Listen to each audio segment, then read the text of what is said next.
Okay, if you're unsure and unsure about your safety and where you live or where you're staying in Charleston, in the Tri-County area, you need to go now. Because once that order is issued, unsure about your safety and where you live or where you're staying in Charleston, in the Tri-County area, you need to go now. Because once that order is issued, unsure about your safety and where you live or where you're staying in Charleston, in the Tri-County area, you need to go now. Because once that order, if the evacuation order is issued Saturday, the interstate will live or where you're staying in Charleston, in the Tri-County area, you need to go now. Because once that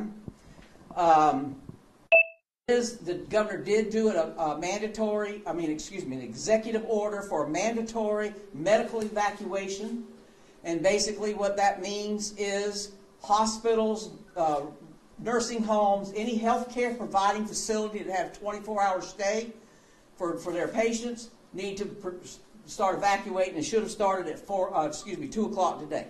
So it's a mandatory evacuation today for healthcare facilities and providers. Okay, I want to clarify that.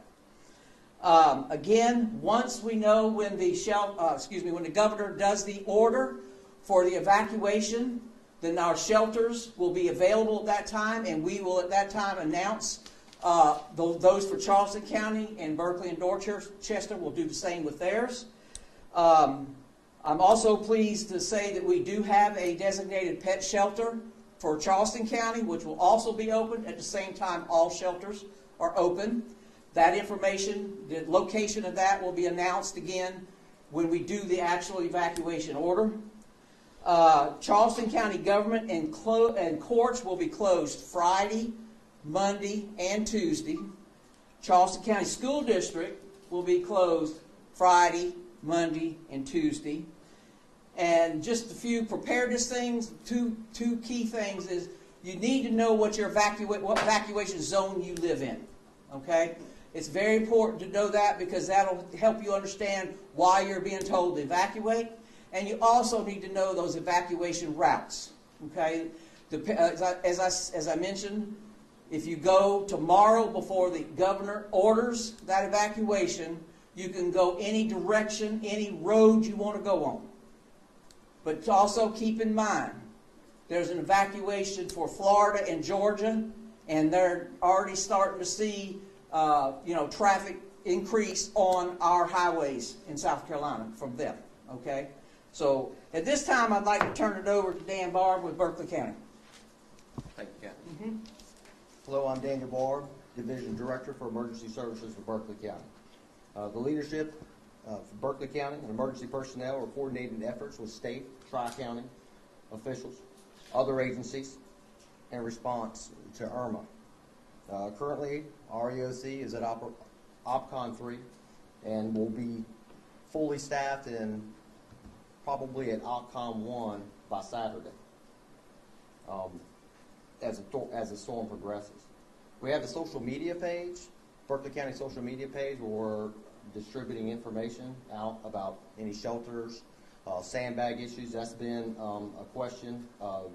Some of our points of where we have sandbags for some of the fire departments have run out, and we are addressing that. We're getting more sandbags to distribute to those areas at the fire departments and all. Life safety is our main priority, and we want to, and Kathy said it very well, you got to have a plan, you got to make a decision, you got to make it soon. There's going to be a citizens call center Berkeley County will have, opening up tomorrow morning at 7 a.m. The number to that citizens call center is for non-emergent calls. All emergencies will still go through 911. If you have questions pertaining to anything that you're not going to receive through any of the press releases or the press conferences or that we put out through our social media page, you call that number, non-emergency number, area code 843-719-4800. And that's all I have to report right now. Captain. Okay, thank you. Thank you. I'd like to turn it over to Chairman Jay Byers of Dorchester County. Thank you, Kathy. Good afternoon. Dorchester County is obviously very concerned about the safety of our citizens, and we want to make sure that everybody gets the right information right up front. Emergency management's already been working for days, meeting with key stakeholders and other critical transportation folks just to make sure that we're getting ahead of things and laying the groundwork for the future for the next couple of days. We've set up a website at Dorchester County. If you go to dorchestercountysc.gov/Irma, you'll see consistently updated information, whether it's regarding safety, sandbags, other information. There's a lot of really great information there, so please make sure you check out that website. As of 5 p.m. today, we will be declaring a state of emergency in Dorchester County to match our fellow counties to make sure that we're ready for what's coming to us, working in conjunction with Charleston and Berkeley counties to make sure that we are able to get our citizens to a safe place. County officials will hold an emergency meeting tomorrow morning at 11:30 a.m. for the local mayors, and we will immediately follow with a meeting of county council, and it's an emergency called county council meeting to update our citizens as to whether or not we're going to institute curfew and some other items for safety purposes. We do have a citizens call center that will be available. The number is 843-832-0393. That's 843-832-0393. I do want to reinforce what was already said earlier. This is for non-emergency calls. If you have an emergency, please dial 911. Sandbags will be available for Dorchester County citizens only starting at noon tomorrow. If you look on the website, you'll be able to find some pickup points for that. Please only use sandbags if you're in an area that's prone to flooding. We've had some flooding issues in the last 2 years. You're pretty aware of that, so we want to be able to use those for citizens that really do need those. By now, citizens should be in a plan to either evacuate or stay in place and plan for 3 to 5 days. We strongly encourage you to evacuate. Leave and find safety, go visit family, but get out of the area if you can. If you cannot, you need to be prepared to stay for 3 to 5 days, possibly without power. And that is something that you need to be prepared for. The storm surge is not the only thing that's going to be something that we're concerned about. You know, the last couple of years we've had major rain events that have caused some flooding in the low-lying areas around the Ashley River. So we do want to be prepared for that. You need to be aware of that and understand, don't drive through water. If you see standing water on the roads, please avoid that area. And in fact, you shouldn't be out during those times, but we've seen several cars in the last couple of years that have tried to drive through water. It is a mistake. Their cars are bogged down, and then they get flooded, and you start getting into a dangerous situation. Please don't do that. Dorchester County's here working for you, and one thing I just want to end with is this is an opportunity, and for neighbors to help neighbors. The next couple of days, county government, local government, state government, that's a tool to be able to make sure that we're doing all we can. But nothing can replace the love in someone's heart to help out a neighbor. So if you stay for this storm, be prepared to put your gloves on, roll your sleeves up, and go to work the next couple of days afterwards. That's a chance to really show how much God loves everyone. Thanks, everybody, and stay safe. God bless you. Thank you. Louise, do you have anything you'd like to say about sheltering in general? Yes, thank you, Kathy. The Red Cross will work with our government partners to open shelters as needed. Evacuation shelters do not have cots. So make sure you bring what you need to be comfortable. That's your favorite pillow. Make sure you bring medication, something to entertain your children with, anything to make your stay in the shelter as comfortable as possible. Thank you. And Coast Guard, would you like to say something? Sure.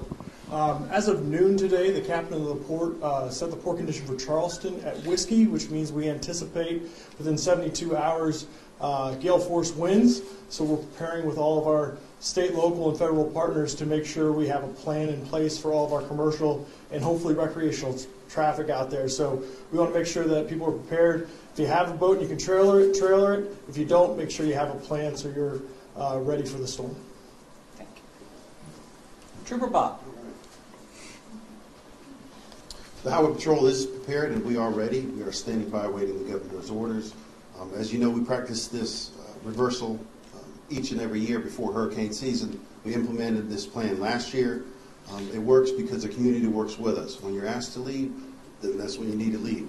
What Kathy alluded to, for those of you that are thinking about, well, maybe I should go today, maybe I should go now. If you're thinking about going, you might as well go, because now you could stop at any exit you want. You can stop, eat at every exit if you want. But once this plan is in place, you're going to be limited. So again, the evacuation routes are on the Hurricane Guide. This one's from EMD. And the Hurricane Guide, as you can see, they're well highlighted along the entire coast. It tells you what route to leave. If you're in McClellanville, you're going to have a different route than people in West Ashley. So know the route for your area. That's alleviating traffic on Interstate 26. Your GPS is going to want to take you on Interstate 26. That's what we don't want. Use the route. All these routes will get you out of the low country safely. Thanks. Thanks. So I'd like to also mention, you've heard social media mentioned by my counterparts up here. Well, Charleston County is also in the social media game, and we have several means that we put out information also. Emergency Management has its own app that we put information on. You can go to any app, whatever app store you use, and download our app. We also have a Facebook page. County has Twitter page, and they use other means like and Facebook and all that type of stuff. So we use every means possible as my counterparts here to get the word out to our citizens. And so with that said, I'll open it up to any kind of questions. Kevin, how Yes. concerned are you that people are going to wait longer and longer because of this turn? That's going to happen. The meteorologists are all saying, you know, waiting for this turn, waiting for this turn. How concerned are you that people might wait for that turn to happen? Well, that's always going to be a concern, you know, and that's why we always try to encourage people to leave early. And so it just like to say that if you wait too late, you're not going to get to leave, okay? Once the conditions get too bad on the roads, our emergency first responders are going to be pulled from the roads. Our law enforcement, our EMS, our fire, and others, and DOT, they'll be pulled from the roads because it's unsafe for them to be out there. And so you can't, you know, don't call 911 because you're stuck home and now you decide you want to leave because you're not going to get any help. I'm just going to be blunt to you. If you wait till the last minute and don't leave and then decide to, you're basically going to have to hunker down where you are. We also have, Charleston County also has a citizen information line that will be manned tomorrow. And that number is 843-746-3900. And there's also, I apologize, Sasha may know the Spanish line, but there is a Spanish line that Sasha will report when she comes up. Okay, this time I'd like to, you know, just a few questions here before I turn it over to Sasha to report for our Spanish community. Any questions for anybody up here? What's the criteria for the bridges closing? The bridges will never be closed. Okay, we have an advisory system, if you will, that has been agreed upon by all levels of law enforcement in this area, locals, county, state. And basically what happens is when we start getting reports from the law enforcement agencies that patrol these bridges that the conditions are getting a little hairy for people to drive, especially the high-profile vehicles, they'll let us know in EOC and we will put out a caution advisory. Typically, that's around 30 miles an hour, okay? Once those increase to where it's even hard for a car or sedan or that type of vehicle to stay on the road, then when the law enforcement agencies are leaving to get off the streets because it's not safe, they will let us know, and that's when we put out what we call an alert, which is typically 40 miles an hour. And basically what that means is you're crossing that bridge at your own risk. We do not close them. There's no way safely to close them to traffic. So, again, you know, just leave early, pay attention to your surroundings, and that type of stuff. Any other questions? What about for homebound folks who can't get out? What can they do? If they need to be evacuated, taken to a shelter, they can call the Citizen Information Line I just mentioned, 843-746-3900. And they will be transferred to our transportation group, who will then find out what type of transportation they need, and they will try to get that transportation to them to take them to the nearest shelter or that type. They will not take them to the friend's house or family's house. They will take them to the nearest shelter. And basically, and also if you have mobility issues and you need a special like Telluride type vehicle, and you need that type of transportation, you have to have somebody with you, like a caregiver or family member, that will get you from your front door out to the road where the bus is. Because the driver of those buses, which is provided by CARTA, cannot leave their bus unattended while they go to the front door and help you out. So you have to do it yourself and have somebody help you. So if you're not homebound, but you need to ride to a shelter, you call that citizen information? No, I'm glad you brought that up. We have evacuation pickup locations, about 85 of them throughout Charleston County. They're marked with a blue sign. It's got a bus and a hurricane symbol. They're English and Spanish, and then they're typically co-located with a CARTA bus stop, already designated bus stop. If you can get to one of those bus stops, we have local school buses that we put out on those routes, and they will go around to everyone on their route to those locations and pick you up. Once their bus is full, then they exit the route and go to the nearest shelter. But we have a backup bus that will immediately jump back in there, so the route won't be left unattended, so to speak. So we have that, have that type of thing for those that do that. And y'all will have that service available when the evacuation order, if Yes. it comes? Yes, sir. When the evacuation order, whenever that comes. Okay. Yes, sir. Any other? Yes. Kathy, there were people who were here during Hurricane Hugo who did leave, and they still remember not being allowed to go back to their homes. Talked to a bunch of folks last night. What's your message? Those folks tell me, I'm not leaving this time. I couldn't get back to my house. What's your message to them? The reason that we have a tiered re-entry response, if you will. The number one priority is get life safety, rescue, and that type of stuff, search and rescue. So those types of response agencies and those types of will be brought in first. Then we bring in, and we do it as a tier. The citizens are typically the last ones that we open up and say they can come back home. And the reason for that is we want it to be safe when they get here. As I like to say, a cable TV power line and an SE&G electric line looks the same to me, so I don't know which one's which. So until we know that the power is secured, we don't want people coming back. Also, it becomes a health hazard. We have power, our sewage dump stations and our water companies and stuff like that cannot, so you may have sewage in the road. That's a health hazard. We don't want people to come back and live like that, in that kind. We will be at one point to where we will let people come back, but they won't be able to stay at their homes. They'll be able to come in during daylight hours, go to their homes if they prove that's where they live, because we'll have security set up for checking that kind of stuff, and they can go and they can see what they can salvage, that kind of stuff. So at first, when we do let them come back, they won't typically. We typically encourage them to leave and go to a shelter just for the night. So and then the next day they'll be able to do the same thing. How many shelters do you have? Well, Charleston County, I can only speak for them. My counterparts here can speak for Berkeley and Dorchester. But Charleston County only has 5 shelters for a major storm. And those shelters will only house about 2,500 people total of those 5. That's why you hear me say and have heard me say in the past and will hear me say in the future, as long as I'm here, leave early. Go visit family, friends. Don't use that shelter as your first priority. Use it as your last priority for those that don't have a way to get out, don't have transportation. Then those are the people that need that shelter.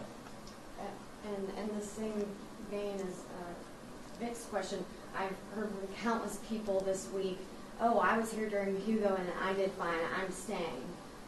What's your message to people that use that rationale? I was here for Hugo too, doing the same exact thing. And after that, I used to get those, those things, the people comments and stuff like that also. And basically the first thing I asked them was, where did you live? Physically live in Charleston County when Hugo came through. Because I tell them, I said, if you live downtown and towards the south of Charleston, you did not experience a Category 4 storm. Downtown Charleston, the marketplace had 8 to 9 feet of storm surge go through there. By definition, that's a Category 2 hurricane. They had sustained winds of 98 miles an hour. By definition, that's a Category 2 hurricane. Anything north of Isle of Palms, Mount Pleasant, Sullivan's Island, they saw a Category 4. They saw the true Hugo. So I asked them first, where do you live? And then I explained this to them. hoping that, that will kind of sink in. This storm here, if it keeps going the way it's going, it's coming in south of us. Okay? It's coming in south of Charleston County. If it sustains, continues the track that it's on right now. Again, that can change, as we all know, but if it continues this track, it's coming in south of Charleston County, which puts us, the whole county and Tri-County, in the worst part of that storm. The higher storm surge, the higher winds will be coming through our area if it goes. I know it sounds like doom and gloom, but if that's what it takes to make people leave and be safe, then I don't mind saying it. Okay? All right. Well, thank you. Let me cover one area real quick. Okay. Sure. They're the forgotten ones. The Charleston County Detention Center is going to stay open. We're not evacuating anyone. However, when the evacuation order comes from the governor, we will not allow any more visitation. If you're supposed to leave, you're not going to come and spend time at the jail. So when he announces the evacuation order, we're going to shut down visitation. The telephones will stay up as long as they can, but any administrative functions are going to shut down after the evacuation order comes. We're still going to take prisoners, our inmates, we're law enforcement functions are going to maintain in all three counties, I'm sure, but we do have jails that we have to consider. We'll be moving the juveniles from the juvenile facility to an isolated part of the main facility that's well above. We can move people well above any high water that comes up. Okay. Well, again, I want to thank you, Mitch. I want to thank y'all for coming to our press conference and helping us get the word out to the citizens, because we couldn't do it without you. So at this time, I'd like to turn it over to Sasha, and she is going to translate some of what we all said in Spanish. Buenas tardes. El Centro de Operaciones de Emergencia del Condado de Charleston se moverá a condiciones operativas 3. Todas las oficinas del gobierno del Condado de Charleston estarán cerradas el viernes, el lunes y el martes. Es muy importante tener un plan, saber cuál es su zona y sigan los letreros de evacuación, no el mapa de su celular. Si hay una orden de evacuación, es importante tener sus medicamentos, sus documentos, alimentos y mantener sus celulares cargados. Si hay una orden de evacuación, empezará el sábado en la mañana y todos los carriles van a dirigirse a una sola dirección, el oeste. Los refugios van a abrir cuando la orden de evacuación comience. Se les recomienda comenzar a salir del área ahora y evitar cualquier tipo de emergencia o retraso. Mañana las líneas de teléfono para información estarán abiertas y el número es 843-746-3909. Muy importante, solo contactar al 911 para emergencias. Gracias. Thank you, Sasha. Sir? Okay. At this time, Charleston County Council Chairman Vic Rao. I'm not going to repeat anything anybody else said because they've covered everything very well. Let me cover two things that have not been spoken of. You've got the direct information lines.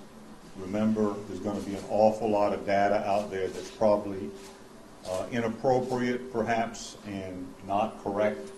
So you've got the correct websites, you've got the correct county phone numbers for direct information. Please rely on those. Do not rely on your Facebook and Twitter and the rest of those accounts by public media. The second thing that I think is important from security from the standpoint of Hugo, by the way, I was here for Camille, that was in '54. But realistically speaking, if you're going to play Russian roulette, that's what you're doing, because no one has the capacity to forecast exactly where this storm is coming. And those that were fortunate enough to stay through Hugo, and I did, but also watch the Fairfield office building walls fall off as I was in it. My point is, if you do not take advantage of the opportunity to leave, you're making a mistake. You're making a mistake that could cost the safety and or injury to your family, your friends, your pets, your property, whatever. The last thing I'll make mention of, and all counties will do this along with the municipal governments, we will issue the appropriate orders for security and, of course, for curfews at the appropriate time. That should give you a little bit of comfort to know that we're not going to allow people on the street after a certain period of time, either downtown, on the beaches, in Berkeley County or Dorchester County or anywhere else. So with regard to your comfort zone for securing your homes and property, understand that with the help of all law enforcement, state, sheriff, county,